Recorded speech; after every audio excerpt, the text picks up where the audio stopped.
Salut à tous, nouvelle réflexion aujourd'hui et je l'ai intitulée tout à l'heure et ça m'a donné en fait des idées, réflexion, analyse, Tesla à la rupture, comment vont-ils pouvoir finalement doubler leurs objectifs en 2024 puisque tu sais que l'année dernière ils ont vendu environ 1 million de voitures, ils espéraient en vendre 2 millions cette année et ils ont revu le chiffre plutôt à la baisse à 1,8 million, a priori on sera plus près d'1,6 million parce que la Chine c'est -10. En Europe, ça se tient, mais l'année prochaine, le bonus, ça va être plus compliqué. Donc là, ils font tout pour essayer de liquider leur stock du 15 décembre. Je ne sais pas comment ils vont faire, mais c'est un autre débat puisque j'avais fait une vidéo là-dessus. Là, on va parler en fait comment ils vont réussir parce que de ce que j'entends notamment, moi en Ile-de-France, ça a du mal à tourner sur certaines choses, surtout sur Morpa actuellement, où le rouleau a l'air d'abîmer en fait les ouvertures de trappe de charge, a l'air de faire des micro-rayures. Il y a une personne qui a dit écoutez, si vous voulez, vous la récupérez, mais aujourd'hui en fait on n'a pas les pièces. Mais voilà, le rouleau aurait abîmé, impacté le véhicule ou quoi que ce soit. Donc c'est assez compliqué tout ça. On fait un très gros point parce que là, je pense qu'au niveau surtout du personnel, il y a un point de rupture.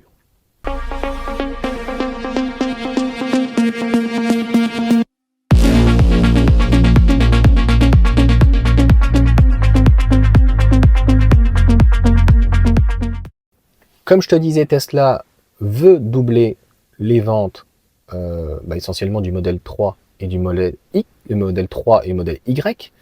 2024 va quand même une année assez charnière parce que le Cybertruck va arriver, donc va doper le marché américain, peut-être aussi en Chine, mais en Europe, voilà, ça sera assez peu marqué. Je pense qu'ils vont vraiment réussir à décoller quand la compacte va arriver. Mais c'est eux qui le disent, l'année prochaine, ils veulent encore doubler leur volume, mais on voit qu'ils sont à la rupture à tous les niveaux, c'est-à-dire que les parkings sont pleins.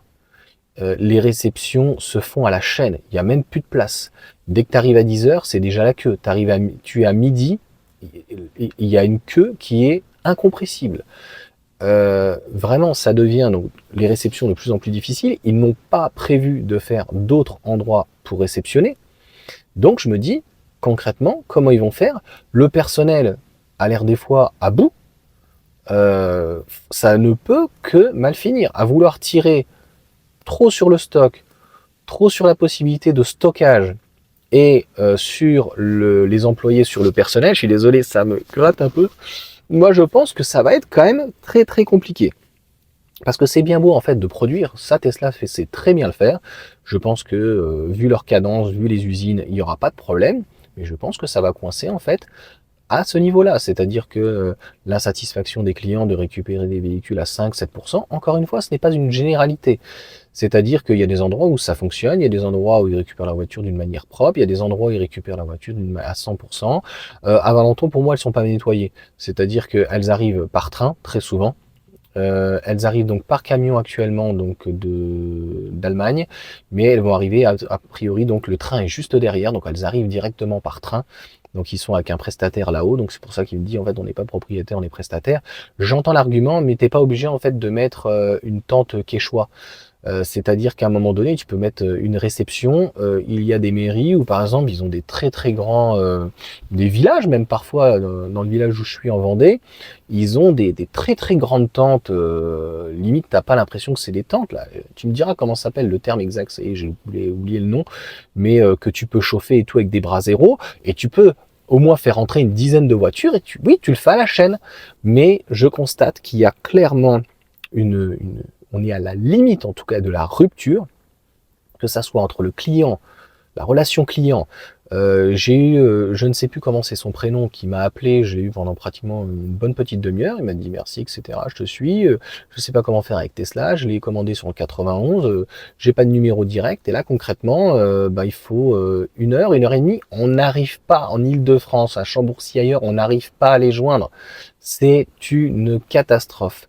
Et quand on va arriver, parce que l'année prochaine, on va arriver certainement à la rupture, là je parle d'une manière plus globale, au niveau du personnel, tu le vois bien, c'est ce qui arrive donc en Suède, ça va mal malheureusement finir. Encore une fois, la rupture ne viendra pas au niveau du stock, elle ne viendra pas au niveau des produits, parce que les usines sont rodées, à Shanghai ils sont rodés, Berlin commence à être rodé, ils s'agrandissent, Fremont aussi, a priori, a l'air de monter. Donc, cette partie-là, ils savent très très bien la gérer. Le rapport prix, les fournisseurs, tout ça, ils savent très bien le gérer.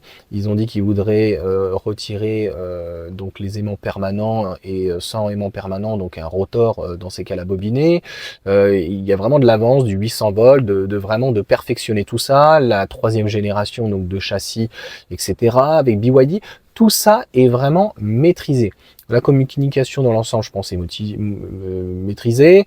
Le rapport avec les clients, je pense que la satisfaction est maîtrisée. Mais là, les nouveaux clients ou les anciens clients Tesla, je pense que on est vraiment à la limite de la rupture.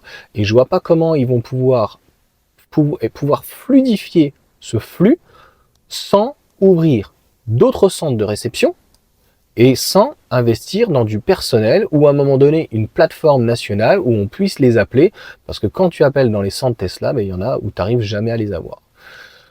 Voilà. Et pour conclure, on va dire moi, mon expérience, comme tu le sais, ils nous ont dit que si tu prenais mon code parrain pour aller essayer un véhicule, sur les 3 premiers, c'est 500 points, après c'est 100 points. Je me dis, tant mieux, on peut en récupérer éventuellement, c'est toujours ça de prix. On crache pas dans la soupe, je dis pas le contraire. Mais clairement, ça marche pas. Et donc j'ai essayé de contacter Chambourcy, on n'y arrive pas. Ma femme pour le coup a réussi à avoir Aix-en-Provence, on devait être contacté par un commercial. Et je pense que là, ils sont tellement pressés les commerciaux par les ventes, parce qu'il faut écouler ce stock. On n'est pas des machines. On a affaire à un acheteur en face et on ne gère pas en fait un produit, son flux en tout cas, comme on gère en fait un client qui a des angoisses, un client qui a besoin de réponses, un client qui doit gérer le super bonus, etc. Et je pense que clairement, ils sont pas à la hauteur, à la limite, et pas loin de la rupture. Donc, moi, les solutions, en tout cas, les conseils que je peux leur dire, c'est, par exemple, à Morpa, ils font avec un système de rouleau. Donc a priori, ils vont faire en intérieur charge à 100%, même 80%, c'est très bien, c'est parfait. Mais j'ai envie de dire, pourquoi ils n'ont pas juste un système de Karcher? C'est-à-dire que quand tu as des mouettes, etc., tu te retrouves avec une fiente, c'est même mieux d'ailleurs qu'avec un rouleau qui va tout abîmer et ça prend beaucoup plus de temps. Il y a un gars qui vient, il remonte, il redescend, enfin, vous voir, c'est une catastrophe. Tu as une personne qui prend la voiture, il passe devant, hop, un coup de Karcher. Il va reprendre une autre voiture. Enfin, cette partie réception, on sent que c'est quelque chose malheureusement qui n'est pas encore maîtrisé. D'ailleurs, j'ai Dr Strange, pour le coup, j'en profite en même temps, qui me disait, s'il y a déjà des personnes qui font déjà des retours d'LOA, donc au bout déjà de 3, 4, 5 ans, ou même une S, X, un Y, c'est trop court je pense, un Y.